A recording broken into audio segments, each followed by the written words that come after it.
A boy in Atlanta grows up watching his father stand up to injustice every single day. That boy will one day speak to more than 200,000 people at once. He never wanted to be a minister. Life had a different plan for him. He spent time in jail for protesting peacefully. He wrote one of his most famous letters there. His name was Martin Luther King Jr. His words are still quoted around the world today.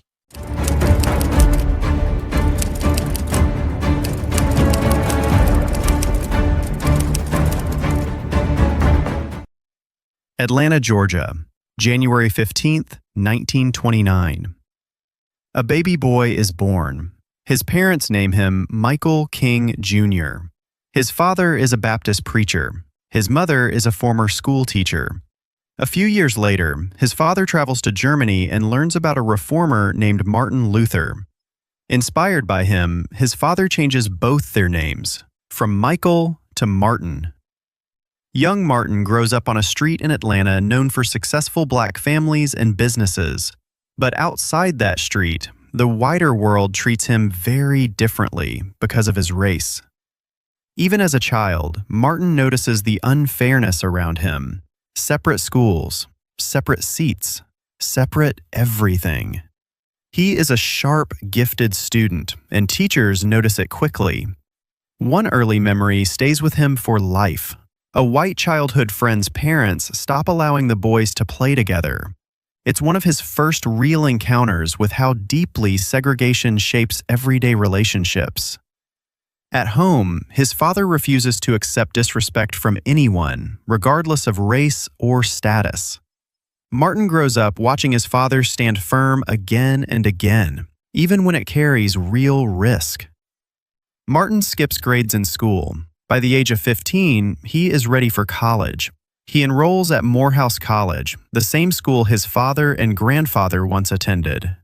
At first, Martin doesn't want to become a minister like his father. He studies other paths, medicine, law, something different from the family tradition. Then he meets Dr. Benjamin Mays, the president of his college and a respected theologian. Mays talks about faith as a tool for real social change, not just personal belief. Something shifts in Martin's thinking. He decides to follow his father's path after all. He continues his education at a seminary in Pennsylvania, then earns a doctorate from Boston University. While studying in Boston, Martin meets a young woman named Coretta Scott. They fall in love and get married. Coretta will stand beside him for the rest of his life.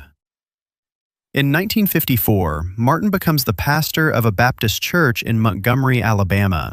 He is only 25 years old. Nobody yet knows how much history this young pastor will make. The very next year, something happens that changes the direction of his entire life. A woman named Rosa Parks refuses to give up her bus seat to a white passenger. She is arrested. The local black community decides to respond with a powerful protest. They organize a boycott. They simply refuse to ride the city buses at all. Martin, still a young pastor, is chosen to lead this boycott. It's a huge responsibility and a dangerous one, but he accepts it. For over a year, thousands of people walk, carpool, or find any other way to get around. They refuse to give in, even as pressure and threats grow around them. Martin's own home is bombed during this period, while his wife and baby daughter are inside. Thankfully, neither of them is hurt, but the danger of this work becomes painfully real. Despite the fear, Martin urges his community to respond without violence again and again. This commitment to peaceful protest becomes the defining feature of his entire life's work. Martin studies the writings of Mahatma Gandhi closely and adopts many of his nonviolent strategies. He believes peaceful resistance has more lasting power than anger or force ever could. This philosophy doesn't mean staying silent. It means confronting injustice directly, but without striking back. It's a difficult discipline to maintain, especially while facing constant threats and violence himself.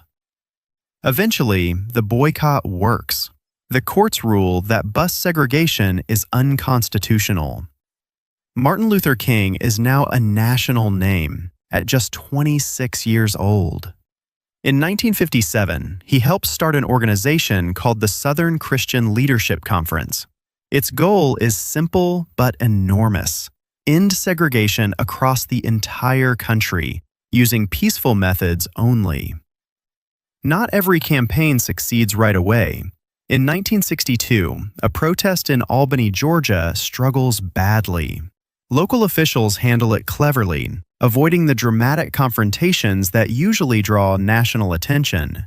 Without dramatic images of injustice, the national news mostly looks away from Albany. The campaign drags on for months, with very little real progress to show for it. Martin learns important lessons from that disappointment. The next major campaign needs to be planned even more carefully. In 1963, Martin and his team focus on Birmingham, Alabama, one of the most segregated cities in the country. They organize marches, sit-ins, and peaceful protests against unjust local laws. The local police commissioner responds harshly, using fire hoses and police dogs against peaceful protesters. Many of the protesters marching that day are teenagers and even younger children. Images of these scenes appear in newspapers and on television sets across the entire country.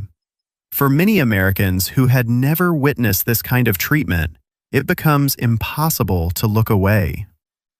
During this campaign, Martin is arrested and placed in jail. While there, he writes a long, powerful letter responding to local religious leaders who criticized his methods.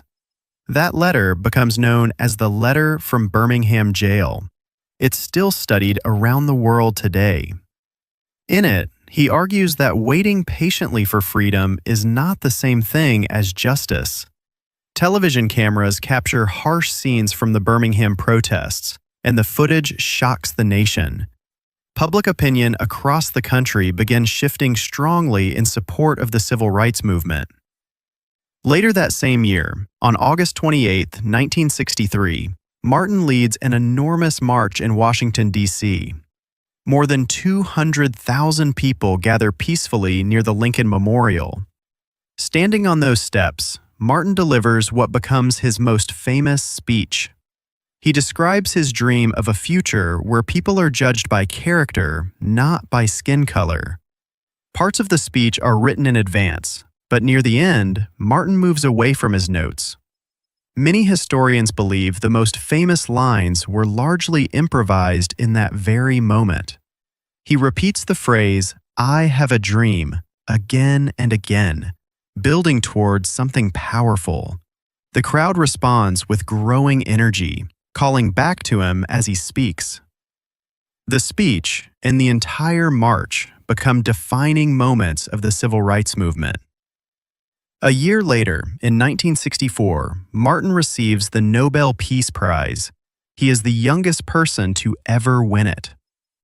Over the next few years, important new laws are passed because of this growing movement. New legislation bans segregation and protects voting rights for Black Americans across the country. Through all of this, Coretta and Martin raise 4 children together.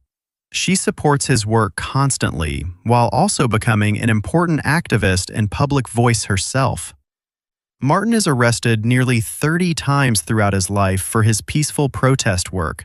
He receives constant threats against his life, yet he continues traveling and speaking anyway.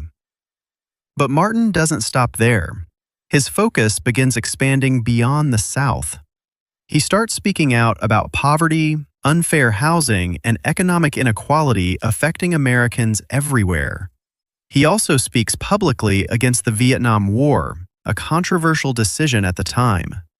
This cost him support from some powerful allies, including parts of the government. Some newspapers that once praised him now criticize him sharply for speaking on foreign policy. Martin believes the war and poverty at home are deeply connected issues, even if many disagree. He argues that a nation spending so much on war should spend just as much fighting poverty. It's one of the boldest and most divisive positions he ever takes publicly.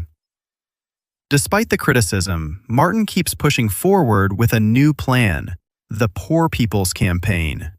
He wants thousands of Americans to march on Washington again, this time demanding economic justice. In early 1968, his focus turns to Memphis, Tennessee, where sanitation workers are on strike. They are demanding fair wages and safer working conditions after 2 of their co-workers died on the job. The workers carry signs with a simple, powerful message: "I am a man." It's a basic demand for dignity and respect, not just better pay. Martin sees this strike as connected to his larger fight for economic justice everywhere. He agrees to come support them in person, even with so much else happening at once. Martin travels to Memphis to support them, even as tensions in the movement run high. On April 3rd, he gives a powerful speech, almost as if sensing what might come next. The next evening, April 4th, 1968, Martin is shot while standing on a hotel balcony in Memphis. He is pronounced dead shortly after. He is only 39 years old. News of his death spreads instantly, and grief turns into unrest in cities across America. A man named James Earl Ray is later convicted of the killing, though questions about the case continue for decades. Martin Luther King Jr. spent less than 15 years as a public leader. In that short time, he helped change the laws and the conscience of an entire country. So, here's a question for you. Which part of his story affected you the most? Write your answer in the comments below. I'm John. Thank you for learning English with me today.